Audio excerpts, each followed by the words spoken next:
नमस्कार दोस्तों, आप कैसे हैं। आज हम क्लास 12th के रासायनिक बलगतिकी के रसायन विज्ञान के न्यूमेरिकल के बारे में अध्ययन करेंगे। एक सवाल दिया है, Rp अभिक्रिया के लिए अभिकारक की सांद्रता 0.03 मोल से 25 मिनट में परिवर्तित होकर 0.02 मोल हो जाती है। औसत वेग की गणना कीजिए। औसत वेग पूछा है और किस में, मिनट में तथा सेकंड में, मिनट तथा सेकंड दोनों में। तो सवाल में यहाँ पे दिया है, क्या क्या दिया है, यहाँ दिया है क्या क्या, यहाँ पे देखिए सांद्रता दिया है। सांद्रता के मान को R से दिखाते हैं। जो R का मान होता है वो पहला जो दिया होता है उसे R1 मान लेते हैं, जो दूसरा दिया होता है परिवर्तित हो के बनता है उसे R2 मान लेते हैं। तो यहाँ पे R1 बराबर दिया है 0.03 मोल और R2 कितना दिया है यहाँ पे 0.02 मोल, 0.02 मोल दिया है। ठीक, और यहाँ समय दिया है T बराबर कितना दिया है 25 मिनट दिया है, 25 मिनट दिया है। अब सवाल में पूछा औसत वेग की गणना कीजिए। अभिक्रिया की औसत वेग, तो अभिक्रिया की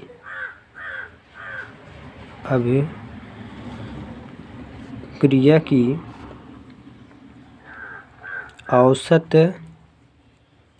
वेग बराबर क्या होता है, अभिकारक या उत्पाद की सांद्रता में परिवर्तन बटे में समय। अब अभिकारक या उत्पाद की जो सांद्रता होती है उस सांद्रता को तो R से दिखाते हैं, यहाँ हम बताए आपको, और जो परिवर्तन होता है उसे डेल्टा से दिखाते हैं। उसे किससे दिखाते हैं, डेल्टा से। और सांद्रता को R से, तो यहाँ पर बन गया डेल्टा R बटे में समय को T से, और ये मान किस में रखे जाते हैं, माइनस में। तो ये औसत वेग का फार्मूला मुझे प्राप्त हो गया। अब परिवर्तन में क्या हो रहा है कि R1 R2, तो इसलिए यहाँ पर फार्मूला बन जाता है R2 माइनस R1 और बटे में समय T। ठीक, अब यहाँ पे औसत वेग पूछा है किस में, एक तो औसत वेग मिनट में और दूसरा पूछा है औसत वेग सेकंड में। अब औसत वेग का हम फार्मूला यहाँ पर बता दिए। तो यहाँ पर जब हम मान रखेंगे, यहाँ देखो माइनस रहेगा, इस माइनस से, तो यहाँ पर क्या रहेगा R2 माइनस R1 और बटे में T, और मान किस में, माइनस में। R2 का मान यहाँ पे दिया है 0.02 माइनस R1 का मान दिया है 0.03 बटे में समय कितना दिया है 25 मिनट।